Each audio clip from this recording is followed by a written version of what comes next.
Hello everyone, it's me, Alex Hasler, and today I will be reviewing my experience with the Melbourne International Film Festival 2024 that was a few weeks ago at this point. For reference, this is a university assignment for one of my classes, and I will mostly be discussing the talking points applied to me for the assignment, and less so the two screenings I went out to see. So I will be sticking to that, and I will have a not really a script, but like notes of a script that I will be basing off of. So I will be sticking to that topic. This is just a quick little introduction before we get into that. So, right before I do, I was about to move on, but I should just say I will be splitting this video up into segments. So I will have little titles in between my speaking. But obviously, if you're watching it, you're going to see that. It's not really worth me bringing up, but it's just some supportive context for the speech. Speech? It's not really a speech, is it? For the review of my experience at the festival, there it is. So, the Melbourne International Film Festival, which I will be calling MIFF from now on to keep it much easier and simple for myself to say. So, MIFF 2024, I was able to attend two screenings towards the end of the festival. I think it was the final week on the Sunday and the Wednesday. I will put my dates up on the screen. And I wasn't really able to attend any of the other events, unfortunately. There were other screenings that I would have liked to attend, but wasn't able to for quite a few factors. Those being time, like my schedule, them being booked out, and me wanting to limit my spending onto 2 to 3 things, which ended up being 2 because I wanted to see I Saw the TV Glow, but then it was all booked out except for the regional screenings, which I was not going to be able to reach. But I believe I get into it later, but I wasn't able to attend any of the other events, just my 2 screenings. It was unfortunate, but I do have a vague idea of what happened there. So the scope of the festival is obviously quite large, being not only one of Australia's international film festivals, but one of our bigger international film festivals. The program consisted of both national and international shorts, along with indie films, some being well known, whilst others were relatively unknown. Though at this point most weren't debuting for the first time, they were still exclusive to these types of screenings, especially within the country, and also to an extent at a global scale. The 2 specific films I saw ranged in scope. The first being a screening for one of the older films being shown in the festival, that being the Lake Mungo 4K restoration.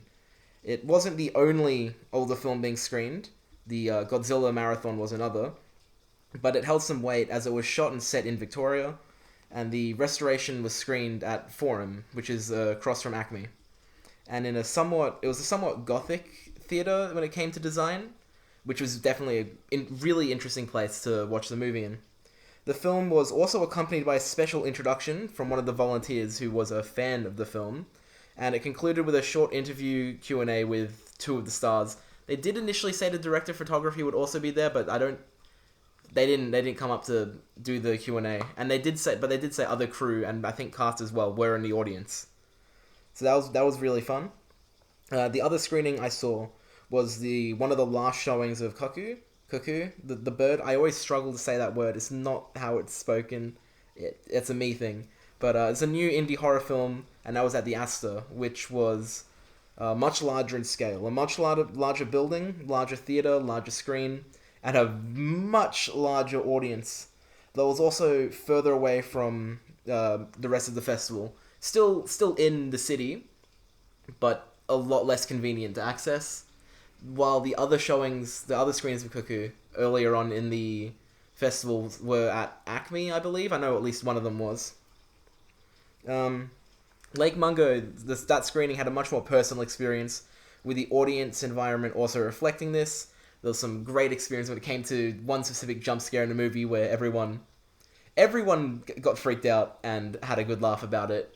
And as well, like, even though it's a very sad, very depressing movie, there were some really interesting moments of levity, which were nice to experience in a crowd.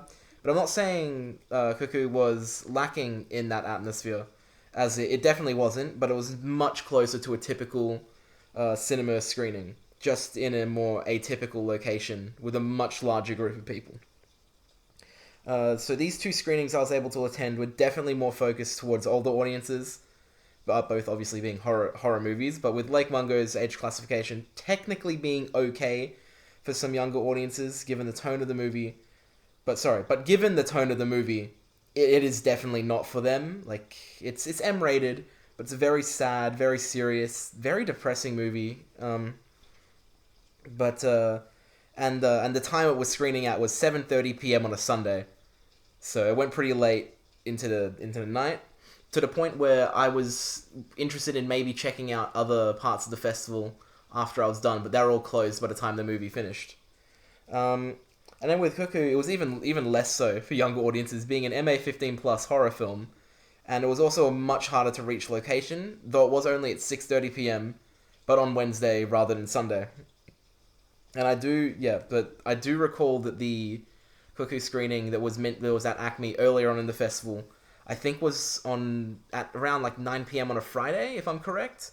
But there definitely were screenings more open to different audiences throughout the festival. The two films I saw just aren't those.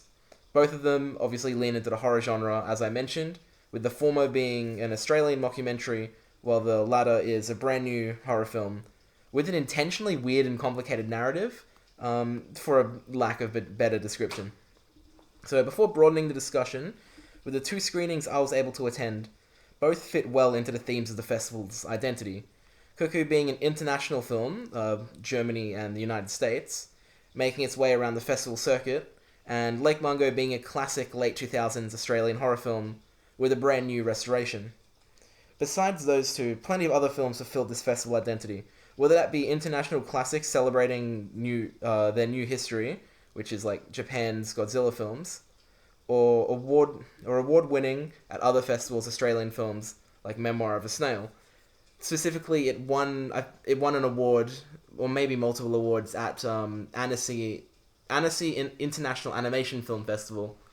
So that's a really good. It was Australia's second award there, I believe, and it was their first award was about a decade ago at this point, from the same director. So that's a really cool fact. Then that was the Memoir of a Snail was what got the large opening ceremony at MIFF. The festival is both Australian and international, giving guests a chance to watch new and old Australian indie films, as well as new hard-to-access films from around the world, whether they're hard to access everywhere or just outside of their home country. So, for example, I saw the TV Glow. I believe it got a wider release in the United States, but outside of the United States, it's either getting a delayed release, a limited release, a festival release, or maybe a limited release after a festival release. So it's much harder to watch when you're outside the US. So this gives people a chance to watch movies like I saw the TV Glow, unless the tickets are booked out like they were for me, which is very fun. And to cap that off, the festival also features documentaries, biopics, passion projects, and shorts from various backgrounds. Having somewhat already discussed this next section, I'll keep it brief, but I think the selected locations were great. While yes, to get to Cuckoo, I had to go out of my way compared to the other MIFF locations in the city, which is where the earlier screenings were held. The building itself was great, and I might actually consider going back there someday for a non-MIFF film screening, as they do screen standard theatrical releases based on some ads they had hanging up. While Lake Mungo's screening was based more so on the atmosphere, and was smaller, easier to get to, and closer to the rest of MIFF, though not a typical cinema. Though personally, I didn't get around to accessing the online content, I have heard mixed things from my peers. So when it comes to the online content, which is mostly shorts, I did hear that it was a bit painful when you access them.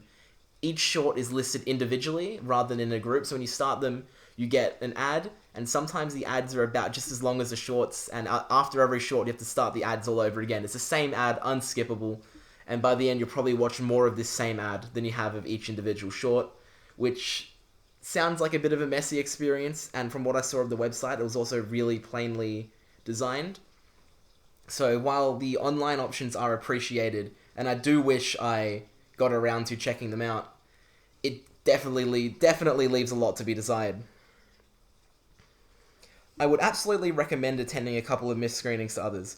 The only downsides being that some screenings are inconvenient to reach, whether that be time or location, or sell out extremely fast. But for the most part, the tickets are much less costly than I initially thought they would be. So seeing more than 2 or 3 based on purchasing individual tickets would get expensive fast. And despite not getting a chance to go to the other non-film events or panels, it's definitely something I'll be looking out for and that I want to attend in the near future. And on a side note, at the Cuckoo screening, I saw newspaper-style booklets available to take, which is something I made sure to grab on the way in. Sorry, I can't speak. I managed to grab it on the way in. It's because on screen I'll be showing pictures of this booklet and the insides of the booklet.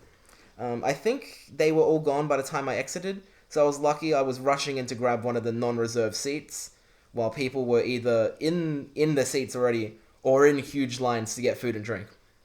Which, on another side note, the Lake Mungo screening did have reserved seats, the Cuckoo one did not, so it really just depends what location, what movie you're watching, I guess. So yeah, it's probably based on the event type or the location. So the Lake Mungo one was in a much smaller, it was smaller in general, a small theater, an older film, smaller group of people. While Cuckoo was a brand new film in a larger building, and as I mentioned, one of the last screenings of the movie, at least in the city regions. It may have had more screenings at regional locations, but I wasn't really looking at those because I was trying to get to see the movie as soon as I could when I was available without dragging out too long. So, in conclusion though, as I said, I would definitely recommend people go check out MIFF next year, and I'm definitely going to be keeping an eye out for other film festivals as well. Before this, I hadn't really been to any besides a local youth film festival. So it's definitely something I'm going to keep on my radar a lot more, because I always just assumed all film festivals were really expensive to get into. But honestly, the MIFF stuff, there seems to be a lot of free options you can check out, whether that be online or some of the meetups and panels. And the movies are only slightly more expensive than a typical ticket nowadays. And honestly, if you manage to get into somewhere like IMAX, the IMAX tickets were the same price as the Hoyt's tickets, for example, when it came to movies like I Saw the TV Glow. So you're technically, if you're watching it at MIFF, you're getting a discount on IMAX. So again, I would definitely recommend people keep an eye out on MIFF, see if there's any movies you want to check out that you otherwise wouldn't get the chance to. So thank you for listening to this review for my assignment. If you were marking this assignment, hello.